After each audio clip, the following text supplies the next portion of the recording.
اعوذ باللہ السمیع العلیم من الشیطان الرجیم من ہمزہ ونفخہ ونفثہ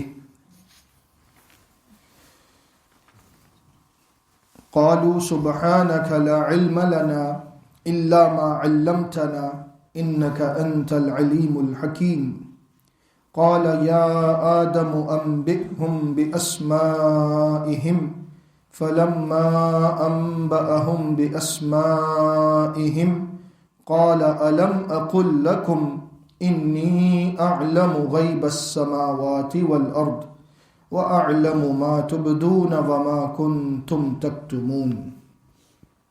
سورہ بقرہ کی آیت نمبر 32 اور 33۔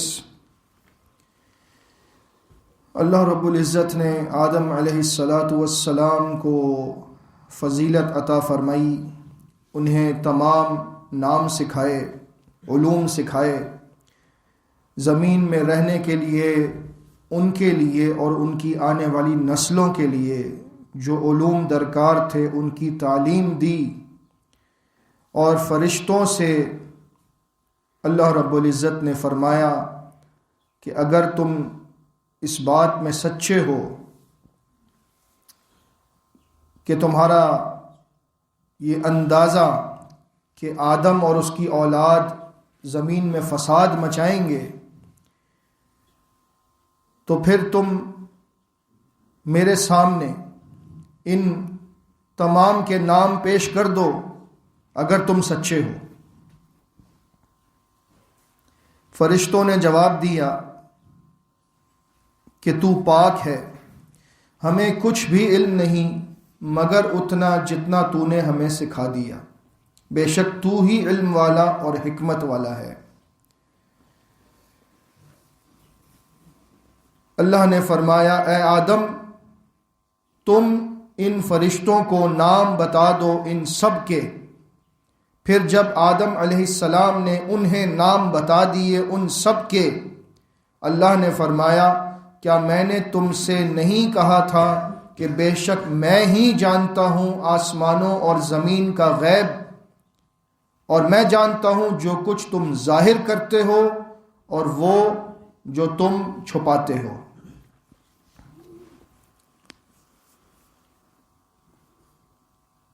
علم غیب اللہ کے علاوہ کوئی نہیں جانتا، یہ اس مکالمے سے معلوم ہو رہا ہے۔ لیکن افسوس کہ اس امت میں ایسے لوگ پیدا ہوئے جنہوں نے یہ عقیدہ بنا لیا کہ انبیاء اور نیک لوگوں کو غیب کا علم ہے۔ یہ الگ بات ہے کہ علم غیب میں سے اللہ رب العزت جو چاہتا ہے اپنے نبیوں اور رسولوں کو بتاتا ہے، اور وہ اسی کے بتانے پر بندوں تک وہ باتیں پہنچاتے ہیں۔ انہیں اپنی طرف سے غیب کا علم نہیں ہوتا، بلکہ اللہ انہیں بتاتا ہے جتنا اتنا بتا سکتے ہیں۔ لیکن ہمارے یہاں ہمارے معاشرے میں بزرگوں کو، نیک لوگوں کو، یا نہ جانے وہ نیک ہیں بھی یا نہیں، نیک بنے ہوئے ہیں، ان کے بارے میں یہ سوچا جاتا ہے کہ یہ دلوں کا حال جان لیتے ہیں، یہ کسی کے سامنے بیٹھ جائیں تو بتا دیتے ہیں کہ یہ کیا سوچ رہا ہے۔ سبحان اللہ، یہ اللہ کے مقرب فرشتے ہیں، انہیں معلوم ہے کہ اللہ نے آدم علیہ السلام کو یہ نام سکھائے ہیں، اور وہ آدم علیہ السلام کا دل نہیں پڑھ سکتے۔ جبریل امین آدم علیہ السلام کا دل نہیں پڑھ سکتے کہ ان کے دل کے حال کو معلوم کر کے نام جان لیں، پھر اللہ کو بتا دیں یہ نام ہے۔ لیکن دیکھیے کہ فرشتوں کو بھی کسی کے دل کا حال معلوم نہیں ہے، کیونکہ دل کا حال معلوم کرنا یہ صرف اللہ کی صفت ہے، یہ کسی بندے کے، کسی مخلوق کے اختیار میں نہیں ہے۔ لیکن ایسے لوگ ہیں جو یہ بات کرتے ہیں اور برملا کرتے ہیں کہ ہمارے بزرگ بڑے پہنچے ہوئے تھے، وہ دلوں کا حال پڑھ لیتے تھے۔ ایسا کوئی بزرگ نہیں گزرا، یہ سب افسانے ہیں، جھوٹی باتیں ہیں، لوگوں کو گمراہ کیا جاتا ہے۔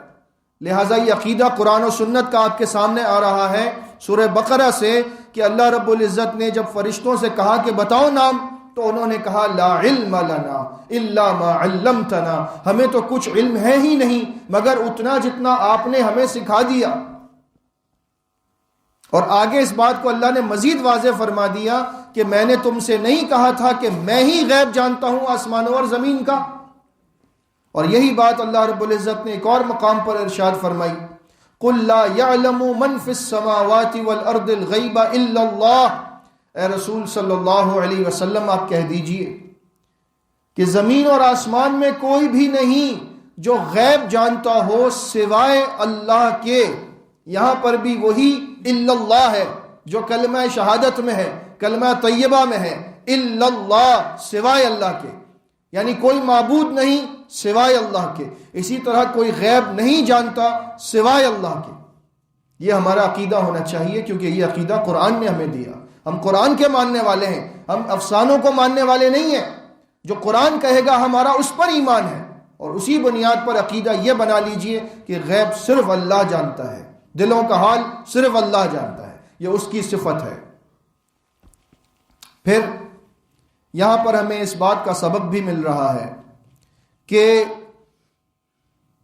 فرشتوں کو جب اللہ رب العزت نے ان چیزوں کے نام کے بارے میں ان سے سوال کیا تو انہوں نے اللہ کی پاکی بیان کی، یعنی اپنی عاجزی کا اعتراف کیا کہ ہم کچھ بھی نہیں ہیں، ہمیں کچھ نہیں معلوم، جتنا آپ نے بتایا اتنا معلوم ہے. یہی ہمارا بھی رویہ ہونا چاہیے.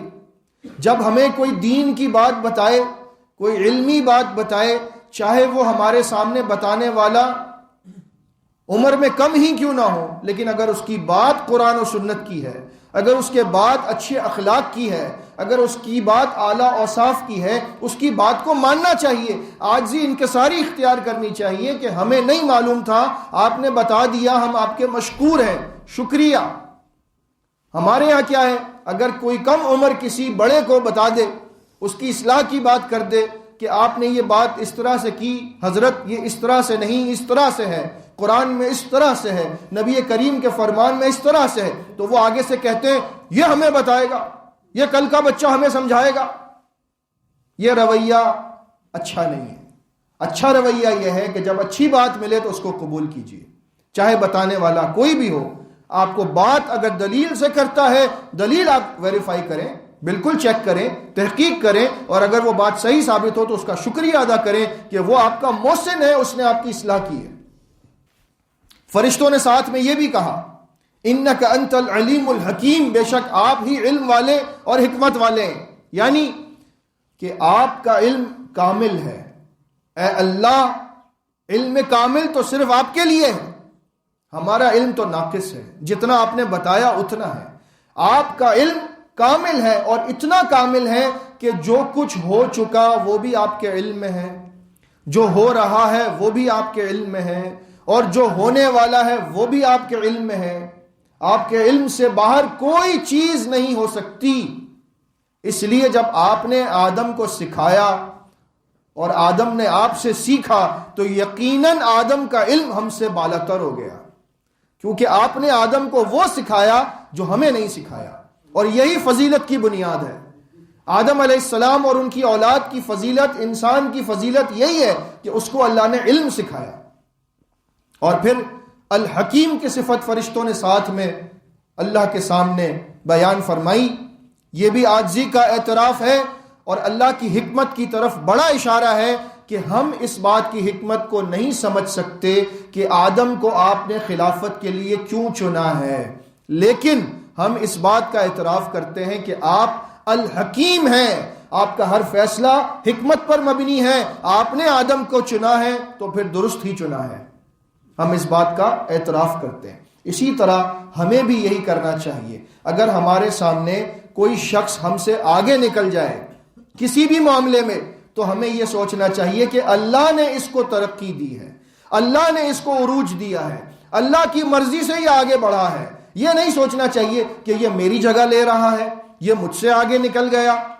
ہمارے ہاں معاشرے میں حسد کی بنیاد یہی ہے کہ ہم یہ سوچتے ہیں کہ یہ کیسے نکل گیا، یہ تو کل کا بچہ تھا، اس نے کیسے کاروبار کو اتنا اچھا کر لیا، اس نے کیسے بڑا گھر بنا لیا، اس نے کیسے گاڑی لے لی، یہ کیسے مسجد کا امام بن گیا، یہ کیسے حافظ بن گیا، یہ کیسے عالم بن گیا. اور اسی وجہ سے ہم ایک دوسرے سے حسد کرنے لگتے ہیں. ہمیں یہ سوچنا ہے اللہ نے اس کو مقام دیا، اپنی حکمت سے دیا، اور اللہ کا فیصلہ درست ہے، میں مانتا ہوں، آپ کی زندگی میں سکون آ جائے گا۔ یہ فیصلہ اللہ کا ہے، ہر فیصلہ اللہ کا ہے۔ پھر جب آدم علیہ السلام نے ان سب کے نام بتا دیے فرشتوں کے سامنے، یعنی فرشتوں کو بھی ان ناموں کا علم ہو گیا، اس صفت میں فرشتے اب ساتھ شامل ہو گئے۔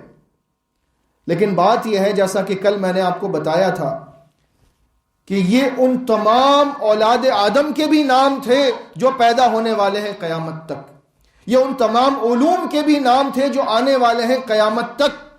اب فرشتوں کو ان کے ناموں کا علم نہیں تھا، لیکن فرشتوں نے بات کر دی تھی کہ یہ زمین میں خون بہائے گا، یہ فساد مچائے گا۔ تو اللہ رب العزت نے فرمایا قال الم اقل لکم، میں نے تم سے نہیں کہا تھا کیا؟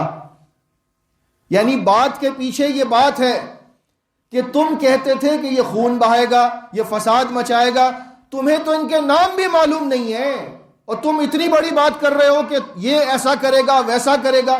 اس میں بھی سبق ہے ہمارے لیے، کیونکہ ہمیں سبق لینا ہے۔ سبق کیا ہے؟